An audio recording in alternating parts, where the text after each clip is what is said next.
If you are a product designer who is struggling to get interview calls, then this video is for you. I personally use these exact same principle to get callbacks from bigger companies like Atlassian, Amazon, LinkedIn, Intuit, Adobe, Flipkart, Myntra, and many more. So recruiters are spending less than 30 seconds to scan your resume. So if your resume is very hard to scan, then they are probably rejecting you. And I've reviewed a lot of these resume, and most designers are making the same mistakes. So in this video, I'll show you 4 simple things that you can do to make your resume much more stronger. So let's dive in. Now, when we talk about the framework, there are 4 important things here. The first one is what are the reasons to fail? Second one is what exactly are recruiters scanning for? The third one is what does a strong resume look like? And the last one is what is a good layout advice?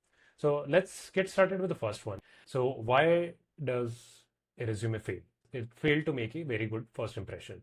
Let's suppose you are an applicant who is applied through a job. Now the resume goes to either a recruiter or an applicant tracking system. Now in this, you have to make sure that this passes this layer. Now they are looking for multiple things here, but one of the key things here is that they only have 30 seconds.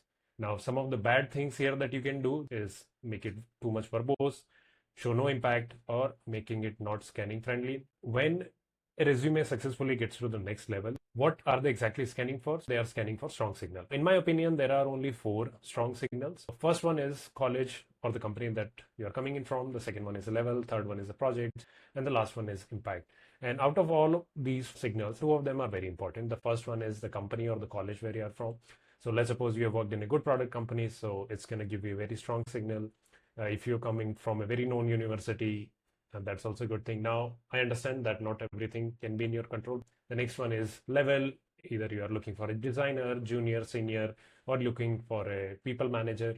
Then the project, what sort of project that you have worked on, what was your role, what was your team side, and the last one is how much impact have you brought into this.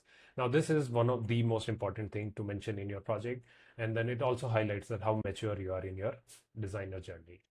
Now, once that part is done, let's talk about what a strong formatting looks like, right?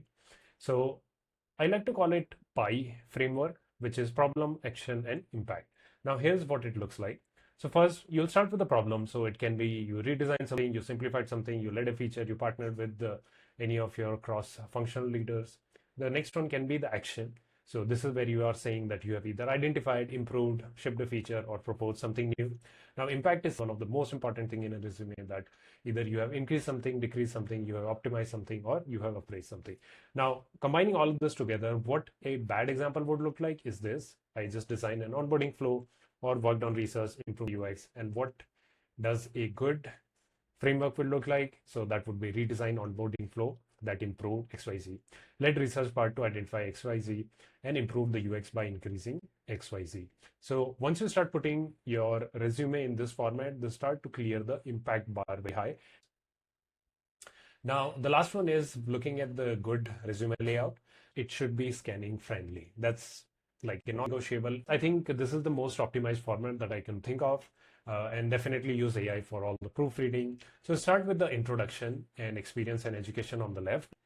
And the right side block can be more about your contact, email, phone number, the skills that you've acquired over the years, and some of the extra things, which are, let's say, hobby, influencer, project, AI stuff. And one thing that I want to definitely highlight here is your experience. So when you talk about your experience, definitely mention the company name, what was your title, the years that you worked there, and what was your contribution. And in the contribution, you can use the PI framework. Your education can go in the same way, which is university, degree, and years attended. Now, what you should not do in any case is use any sort of these formats, because these are very hard to scan, and then it doesn't reflect that you are a good designer. So please don't do that. I have also not liked these sort of formats a lot because it just doesn't allow me to scan it very quickly. One thing that I really liked is, and this is completely free if you go to Google Docs, this is the first template that you will see. So it highlights a lot of things that a resume or a hiring manager will go through. So this is, I think, one of the best templates by far I have seen in my life. And you can also go a little bit extra on it. You can try to use colors and other things, but just try to keep it minimum, because again, this is not your portfolio round. They are just looking for strong signal, and your job is to make it extremely clear. Now, this is my resume. And of course, I've used this to get callback from all of these companies, and start very simple, which has my name on it. And then I use one liner, and along with I have my phone number, email, and my portfolio website. After that, I jumped into the experience. So I talk about same company, what was my title, what was the years that I worked there. I try to highlight the impact, but in a separate way, which is like it's unlocking 2.8 potential seats, which can add up to $750 million dollar ARR over the next 4 years. So that's my resume. And on the right side, you have your core skills, awards recognition, and then some education stuff. And on the left, you have all the companies. So this is what a good format can look like. And towards the end, I would like to encapsulate what we have seen today. So the goal of your resume is to advance you to the next step, so anyone can open your portfolio next. So in my experience, the overall journey looks like this, where you start with the resume, then you might have an intro call, then hiring manager round, then the portfolio follow-up, then more follow-ups, then even more follow-ups, then sometimes HR discussion. And your resume's job is to get you from first step to the next step. And here are 4 ways to do that. First, make sure that your resume is optimized for recruiter as well as hiring manager. Then you are showing the impact as well as companies. Then you are using PI framework, problem, action as impact, to write down all of your resume points. And the last one is making sure that you use a good layout and you are proofreading through AI so that there are no spelling mistakes. Let me know, what do you think about all of this? This is my first time doing it, so happy to hear any points or any feedback that you have, and what do you want me to cover next. Thanks, and I'll see you in the next one.